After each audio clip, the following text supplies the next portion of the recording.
growing up in the 80s in the crack era in Harlem showed me a lot of what the dark side of the world could be. But when you're in a community where everyone is lifting each other up, you see the bright side of things. As a kid growing up in a city like New York, it's very fast-paced, and if you don't speak up for yourself, it's easy to get swept away. And I was actually a really, really shy kid growing up. I was an introvert. Though I was quiet, I was always absorbing. And so I learned a lot of different people's communication styles, what made them tick, what pisses people off, what makes them happy, what gets them to really do.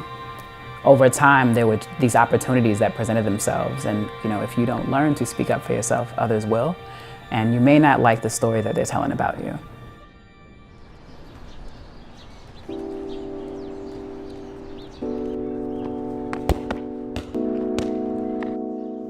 I found my voice through being present. I think there's something really special about showing up, right? In our lives, so much fear comes up from the things we're afraid to do or afraid to try. And for me, owning my voice came from feeding my curiosity. You're owning your voice to leave your mark. It's like, imagine you're here for 75 years and you never spoke up for anything you believed in, or you never shared an idea that you thought could really change something.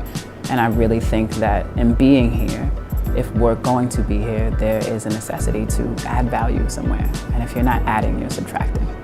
So in owning your voice, you create an opportunity for yourself to really leave a mark once you're gone.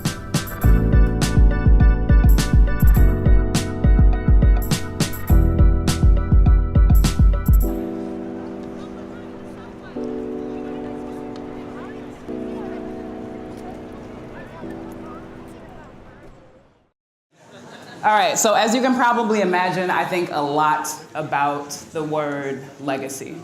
And your standard dictionary will give you a range of different definitions, but I like to think about legacy as the impact that your choices, your presence, and your body of work make on the people and the world around you. So do me a favor, all around the room, make some noise if you give a damn about the legacy you leave behind.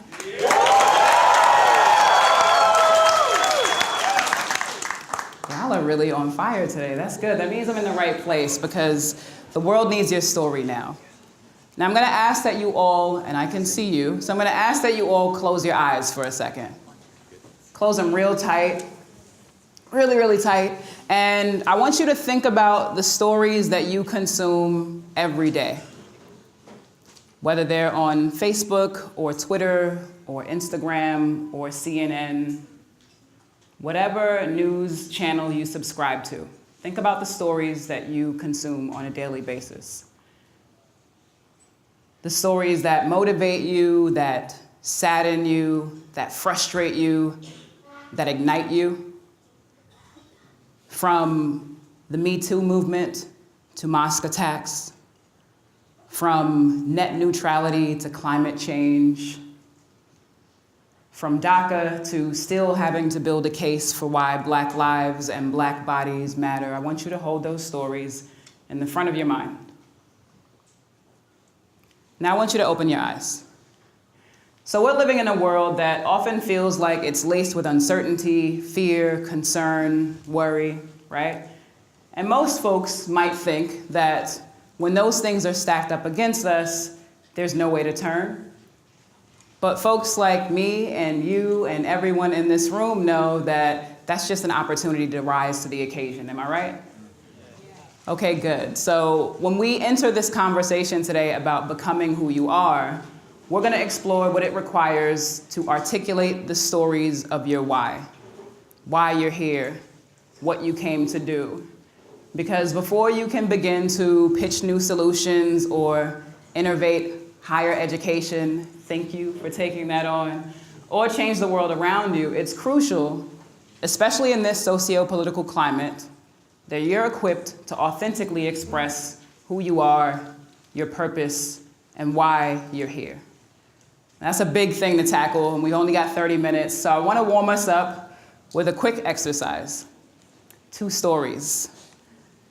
This is my favorite. So you're going to have a moment, and I want you all to find a partner. It's probably easiest if you go with the person sitting right next to you, but we can switch it up in just a minute. you are going to have 90 seconds each to share one story. You're going to share a story about the best concert you've ever experienced. I know, these are juicy, stay tuned. Or a hilarious childhood moment. Or your favorite food memory. Again, you have 90 seconds. You're sharing just one of these stories. You have 90 seconds each. So here's how the rules go. Before you get started, I'm going to hold up a 1 when you've got a minute left. I'm going to hold up a 3 when you've got 30 seconds left. And I'm going to hold up a non-violent fist to let you know that your time has elapsed. So this means that you are down to no time. After the 90 seconds, I'll let you know when to switch. Got it? Okay, it's the best part. Decide who's going first. It's my favorite part. Okay, first storyteller. First storyteller, are you ready? First storyteller, are you ready? Yes. Your time starts now.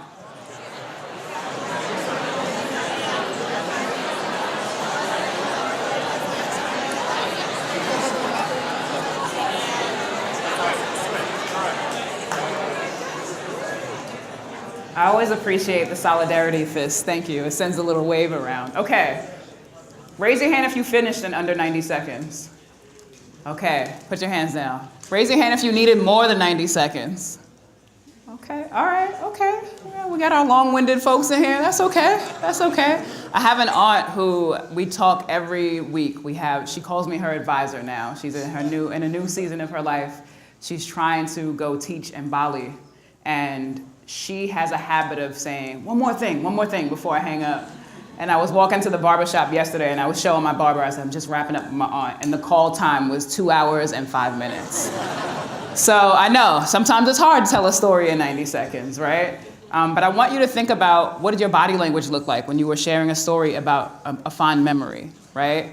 And how might you take that same energy and apply it to the stories that you tell about yourself? They're all stories about you, right? So that's a little cheat code for the next person. But second storyteller, are you ready? Yes. Oh, this is good. I want you to yell it at me. Your time starts now.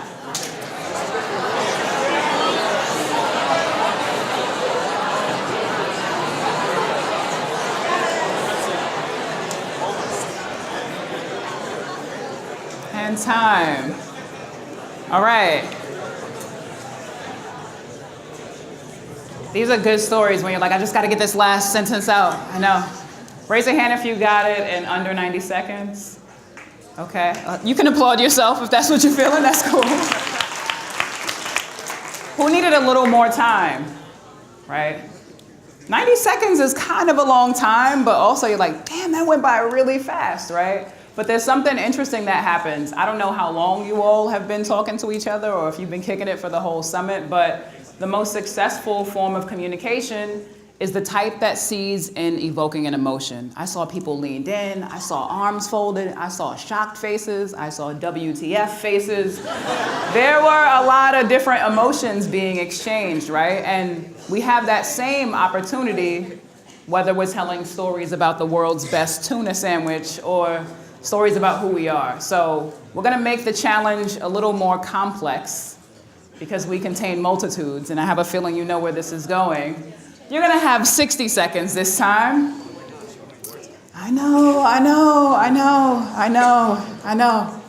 But by the end of this conversation today, you'll be able to knock this out of the park in 60 seconds. So we're gonna talk about you now. And in 60 seconds, with a new partner, plot twist, with a new partner, and before you move, hold on before you all move. I like this very strategic body shuffle to the next person. That's good. Okay, so before you relocate, if you haven't yet, you're gonna share a story about who you are, what you're excited about in this season of your life, and you could mean the spring, it could mean this year for those of you whose birthdays are today, and why you said yes to UIF. I know, you're like, all of that in 60 seconds? Absolutely. And I want to tell you why this is feasible, right? Raise your hand if you told a story about a concert. Were there more than 3 things that you needed to talk about within that concert experience? Yeah, exactly. Okay. And I know you had 90 seconds, and that's fine. The intention of this isn't for you to perfect it and be perfect, right? Like, perfection is not a real thing. We're ever changing. I want you to get in the practice of applying that same juice that you did when you reeled someone in over a food memory as you do when you talk about a story about yourself. So you'll have 60 seconds each. The same rules apply. I'll hold up a 3 when you've got 30 seconds remaining and a non-violent fist to let you know your time has elapsed. Share in whatever order you feel compelled to. Mix and match. Decide who's going first. All right? My first storyteller. Are you ready? Yeah. Your time starts now.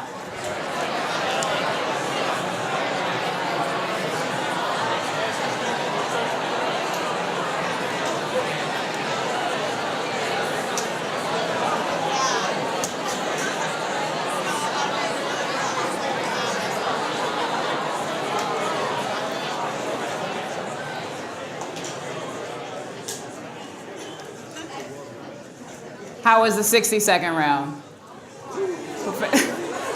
We're finishing under 60? 60 or less, okay. I saw some people making eye contact with me like, I did it, I'm done. You don't have to, I did it. All right, second storyteller, are you ready? Your time starts now.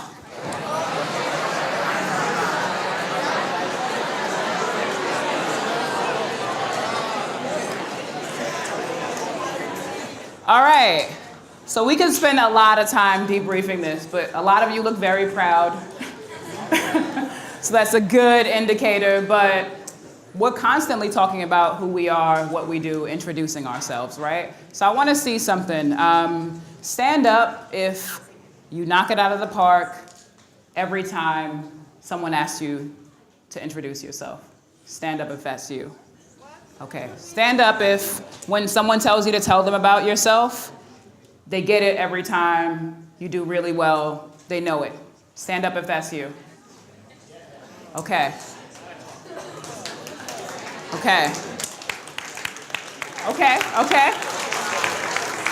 Now, thank you all, you can sit down. Now I want you to stand up if you struggle with the question and you feel like you've kind of fumbled the parts, it's complicated, you're like, what do you mean by tell me about yourself? Stand up if that's you and don't be shy. Okay. I want you all to look around, right? You're not alone. Now you all can take a seat for me, okay? Thank you. So like I mentioned, you are one of many people. And I struggle and have struggled with the same thing. So in my career over the last 15 years, I worked over 20 jobs across 7 industries before starting 2 businesses of my own.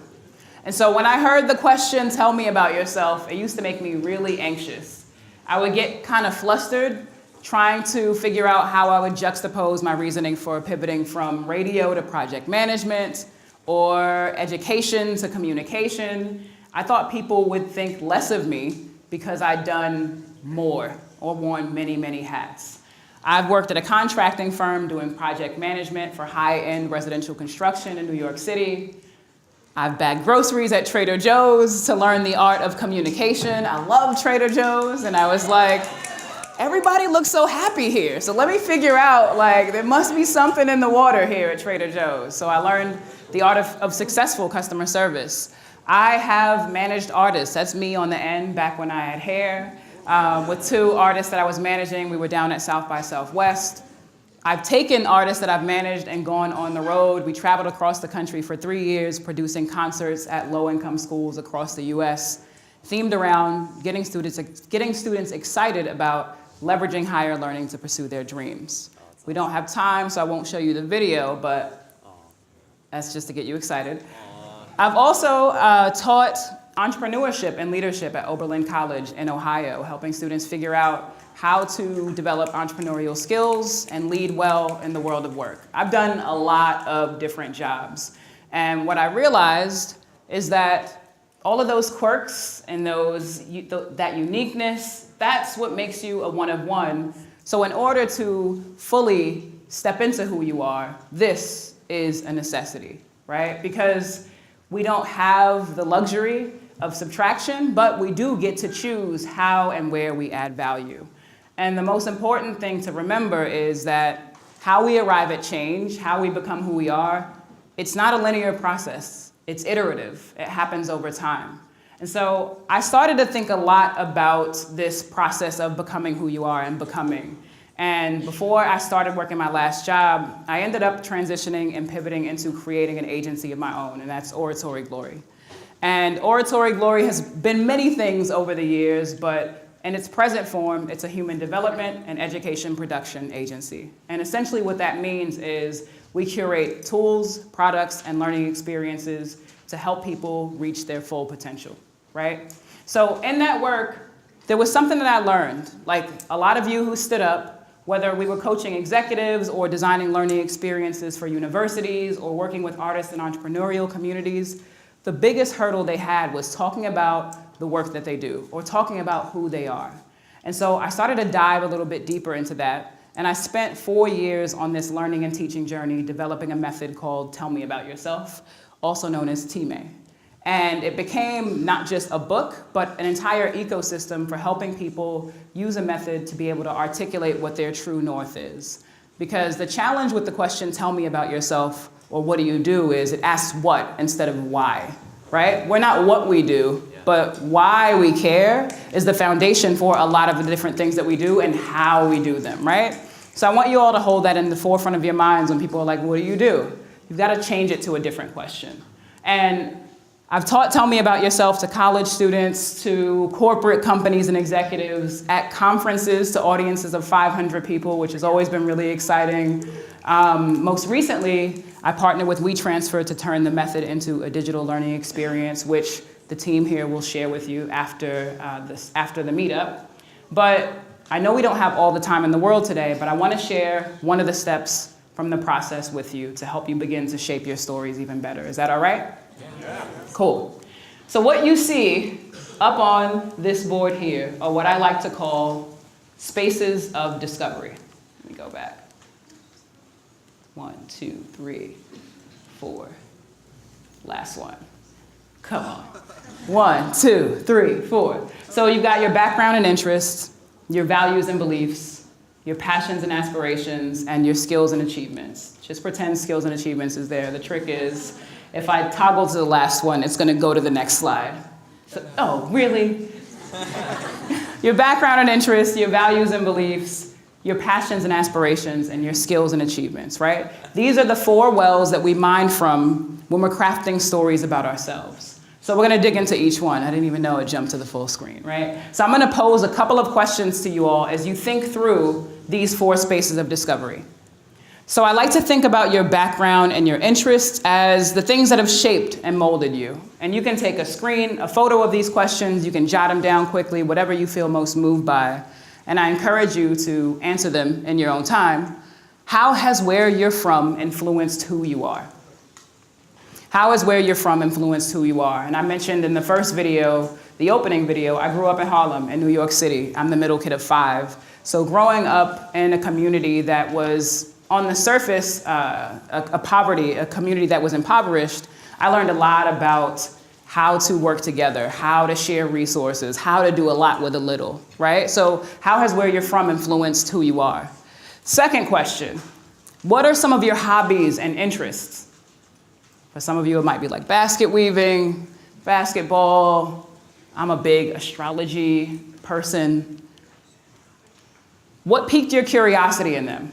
Right? Because sometimes we get in the habit of just listing the things, like I like bananas, apples, right? But where the stories are is in what piqued your curiosity in them. That's when you can start to dig and mine for different stories. So that's your background and interest. And as you're taking snapshots of these, I want you to see how these spaces of discovery overlap. probably in a lot of different areas of your life. So let's move on to the next one. You got your values and beliefs. I like to think of values and beliefs as the things that you would fight for or die for, but you choose to live for them instead. One of my core values is love. Another one of my core values is community. Kindness is a core value of mine. So what core values and beliefs do you live by? What core values and beliefs do you live by, right? And as you can probably tell already, I'm sure for some of you, your core values were shaped by your background, like where you grew up, the household you were in. Why are these things important to you?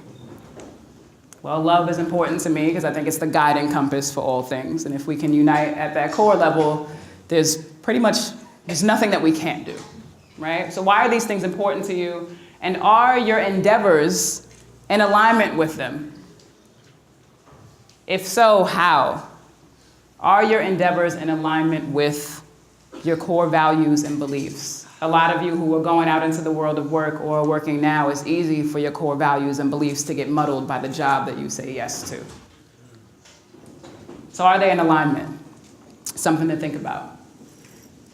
We're going to jump to the next one, passions and aspirations. And I'm sure you already see like the dots connecting, your background and interests somehow tie to your values and beliefs, which somehow inform your passions and aspirations. So what are some of your passions and aspirations? And again, I know you can write about this for days, so I want you to at least take a shot of the question. Are you actively pursuing and exploring them now? I feel like that's probably a yes for everyone in this room, considering why you're gathered here today. If yes, how? If no, that should say what stands in the way. This question was difficult for me to answer because there was a point where I wasn't pursuing what I was passionate about or what I aspired to do, and the thing that stood in the way was me, right? And that's a very difficult thing to admit when you're like, oh, I want to do this thing, and it's like, but this is in the way, and it's like, oh no, I'm actually the huge obstacle in the way of that thing. So questions for you to explore.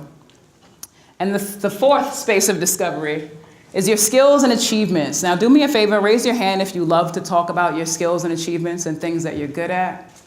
Yeah, I see like a few, like maybe 7.5 hands up. There's like one hand that's like down here kind of, right? This is challenging for a lot of people because it feels like you're bragging when you talk about who or what you do. But my homegirls and I, and a lot of people's homegirls, we like to call these your receipts. Right? So your skills and achievements are your receipts. When you go to the store and you make a purchase, what do you get? A receipt, right? So your skills and achievements are your receipts. They're the proof that what you value and believe, what you're passionate about, that you're actually in action around those things. So I want you all to start to think about that. And there's a way to share those skills and achievements without seeming like a jerk who has pulled out a scroll of all of the cool things that they're up to, right? If it's a part of your story, you're able to weave it in. So a couple questions I want you all to be thinking about when we're talking about skills and achievements. The first, what skills and talents do you bring to your relationships, your projects, and your teams? And I put relationships first because communication drives everything that we do. Anyone that you communicate with on a regular basis is someone that you are in relationship with, right? So what do you bring to your relationships, your projects, your teams? And another way to think about that, if you can't immediately come to it, is if you didn't show up to work or school or a thing for 2 weeks, why would people miss you?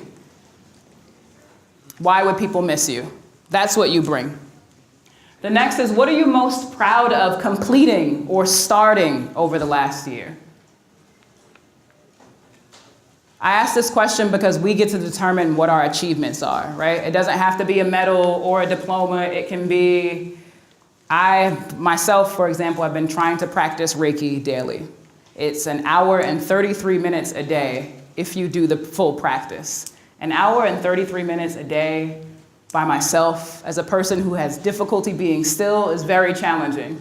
So I started doing 30 minutes a day, and then every week I add on 20 minutes, and this week I'm up to an hour and 33 minutes. For me, that's an achievement, right? So I want you to start at the micro level. What are some of the things that you're most proud of completing or starting over the last year? And the last question I want you to answer is why. right? Because then this is where we can begin to craft the stories. So these are your 4 spaces of discovery. Voila, all 4 of them are there this time. You've got your, oh, come on. You've got your background and interests, your values and beliefs, your passions and aspirations, and your skills and achievements. That's where the core of our stories begin. And when we can begin to weave stories using these 4 spaces, like I grew up in Harlem and it taught me so much about community, and I value the power of love and communities coming together. I'm passionate about amplifying marginalized voices to catalyze change, and I do that through my Human Development Agency, where for the past 4 years we've been serving schools, organizations, and conferences and helping people realize their potential, right? That's an intro with these 4 spaces of discovery. I don't need to tell you what college I went to, how long I went there, I don't need to do all of that. But that's enough to appetize a larger conversation, right? So I want you all to be thinking about that as you craft new introductions. But that's just the starting point. Because self-actualization is the pathway to communal actualization. And what I mean by that is when you start to really dig into your own story, then you start to make connections with people like you. Not at the surface level, but at the soul level, people like you. How many of you have felt like you've made soul connections here in the last couple days? Yeah, I bet a lot of you are like, are you sure we don't know each other from like a past lifetime, right? And that's how we arrive at change, right? When we can rally people who don't look like us, when we can connect across difference to move the world forward. And so I'll reiterate that there is no time better than this moment right here to become who you are, to factor in all of those quirks, your uniqueness, your strengths, your edges, and use those things to drive the world forward. And I want you to take a look around the room right now, because there's 300 of you who you know are committed, and a community of 1,800 around the globe. That's a very exciting thing. And we're gonna have a moment after this where we get into questions, but I want you to remember, if ever you are feeling afraid by the idea of owning your voice, I want you to remember one of my favorite quotes. When I dare to be powerful, to use my strength in the service of my vision, then it becomes less and less important whether I am afraid. Thank you.